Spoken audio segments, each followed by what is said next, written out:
Olá, pessoal, este é mais um Fala Carlão. Fala Carlão sempre na prateleira de cima do agronegócio brasileiro.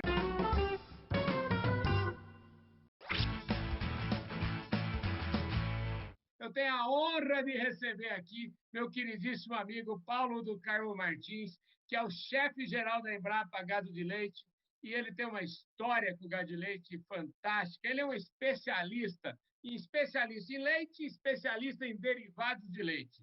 Então é o seguinte, chega de eu ficar falando aqui. Ô, Paulo, obrigado pela sua presença, pela sua disposição de, no primeiro dia do ano de 2021, estar aqui com o Fala Carlão, viu? Muito obrigado pela oportunidade. Feliz 2021 para você e para todos que nos assistem. Ô, Paulo, fala um pouquinho para mim, conta um pouquinho da sua história aí, porque tem muita gente aí, pode ser que algumas pessoas não te conheçam, e eu quero saber o seguinte, onde é que nasceu o Paulo Martins, onde é que ele estudou, conta a sua história para nós um pouquinho. Ô, Carlão, fico inibido, mas vou fazer isso. Eu nasci em Ubá, Minas Gerais, terra do Ari Barroso, há 58 anos atrás, e fiquei lá até por volta de 16, 17 anos. Vim para Juiz de Fora para estudar, para fazer economia, e quando eu terminei, no finalzinho, eu estava fazendo estágio na Embrapa, então fui estagiário, fui o primeiro bolsista de iniciação científica na área de humanas, né? Eu fazendo economia, você imagina. E ali, eu que tinha a intenção de fazer outro tipo de curso, me encantei com a Embrapa, eu fui para a Embrapa para poder ter essa experiência de pesquisa, e aí decidi ir para a Federal de Viçosa, fui aceito, fiz o mestrado em Economia Aplicada lá. Quando eu voltei, eu tive a oportunidade, uma rara oportunidade, eu tinha feito um estudo lá sobre custo de produção, Funaro precisava de dados sobre custo de produção, eu dei uma sorte danada, porque a Embrapa, naquele momento, estava sem economista, a Embrapa Gado de Leite, eu fui representando a Embrapa, embora estivesse fazendo mestrado e não fosse da Embrapa, mas tinha aquele estudo, e aí eu, com aquela coragem de menino de 23 anos, me lembro até hoje, falei que o custo de produção era 38 centavos, que eu achava que o mundo era do tamanho lá da Zona da Mata. E aí do meu lado tinha um jovem também, chamado Roberto Rodrigues, que estava representando as cooperativas de São Paulo, que tinha exatamente o mesmo número. Foi aquela sorte maravilhosa, mas isso me legitimou como pesquisador, e eu já saí de lá contratado. A Embrapa não podia contratar naquele momento, eu fui pela Ipamig, mas enfim, vamos dar um salto nisso. Acabei sendo secretário municipal de Juiz de Fora, de agropecuário, fui o primeiro secretário. Depois fiz a planilha de custo de produção da Embrapa, que saiu até daí, que foi o primeiro critério de reajuste do preço de leite que o Brasil teve. Depois eu, enfim, fiz doutorado, fiz concurso da Embrapa, fiz doutorado, dou aula na Universidade Federal de Juiz de Fora há 35 anos e, acima de tudo, eu me entreguei minha vida a essa coisa do leite. Eu tenho um prazer danado com o que eu faço, porque é o leite que me permite conhecer uma série de pessoas interessantes como você, que eu não conheceria se não fosse através do que eu faço. E o que é bom, ainda sou remunerado para fazer tudo isso. A gente está saindo aí desse ano de 2020, que trouxe essa pandemia. A pandemia, eu costumo dizer que trouxe muitas tragédias familiares, enfim, muita tristeza em muitos cantos, mas, por outro lado, ela trouxe também muito aprendizado, a gente teve que se reinventar, e eu sou prova disso. Eu queria saber como é que vocês aí da Embrapa, e como é que o mundo do leite recebeu, e como é que vocês ultrapassaram esse 2020. Eu acho que, sob a ótica assim, profissional, foi o que você falou, a gente teve que se reinventar, e eu acho que todo mundo acordou achando que Covid mudou a vida, mas, na verdade, a vida já estava mudando e Covid mostrou, né? Porque a principal transformação que a gente teve é que o consumidor é que está mandando, e a gente só tinha esse discurso, mas não tinha a prática. Então, todos nós tivemos que nos adaptar, esse é um ponto.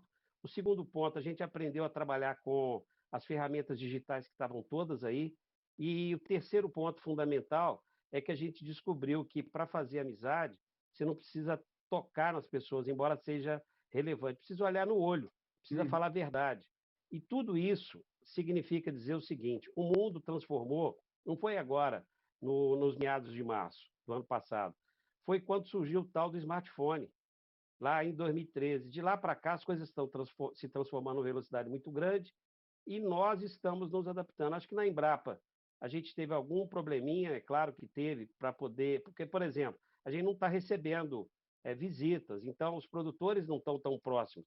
Mas a gente foi muito competente para fazer lives, e lives assim, estão todas na internet, muito legais, muito boas. E sob a ótica do leite, eu queria dizer que o leite aconteceu o seguinte: primeiro, nós descobrimos que o consumidor gosta de leite, porque ele achou que o mundo ia acabar em uma semana, se saísse assim na rua, Covid ia te agarrar, e aí todo mundo resolveu estocar duas coisas, leite e papel higiênico. Então, a gente já viu que a gente tem uma prioridade aí.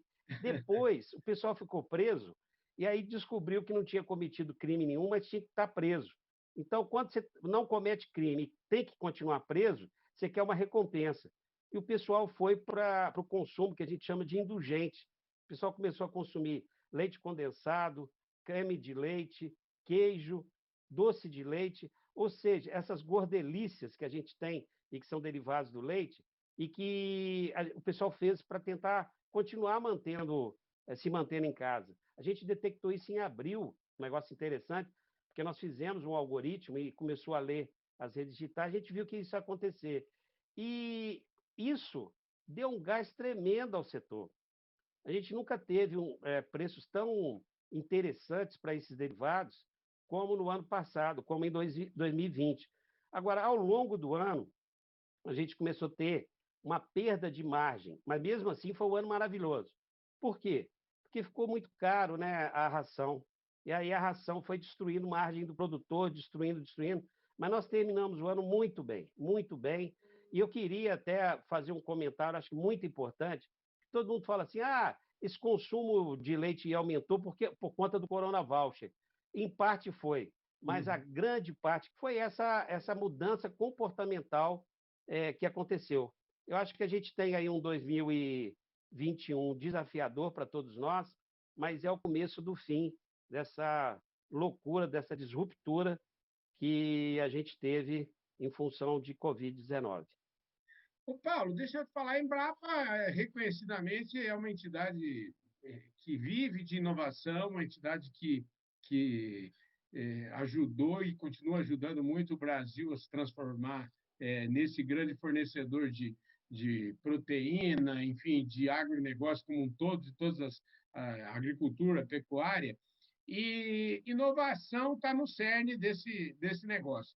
E inovação, a gente tem mania de achar que inovação também tem coisa do outro mundo, é uma coisa que está lá de nerd, né? E eu queria saber de você que definição, né? Você até chegou a dar uma pista aí para trás da nossa conversa, mas eu queria que você falasse sobre isso, sobre inovação e sobre também o que o produtor de leite precisa, vamos dizer assim, ter em mente para continuar na atividade, continuar tendo uma atividade lucrativa. Inovação, na verdade, não é conhecimento. Se eu sei de uma coisa, sei até fazer, porque já é outra coisa, aí já é tecnologia. Quem faz o produto ou quem faz o serviço não é o pesquisador. Então, quem faz é quem tem coragem de empreender, é o empreendedor. E aí, sob esse aspecto, é por isso que nós somos diferentes do meio urbano, porque a indústria brasileira não é empreendedora, ela nunca foi, ela já nasceu protegida. E o setor primário, o setor de produção, é empreendedor. Então, esse é o primeiro ponto. E as tecnologias, elas se tornam inovação, ou seja, uma coisa que já existe se torna inovação quando reduz custo de produção e melhora a qualidade do produto. Então, se isso acontece, aí você tem um processo inovador e as pessoas começam a aderir, tão logo aprendem, querem fazer e vão fazendo.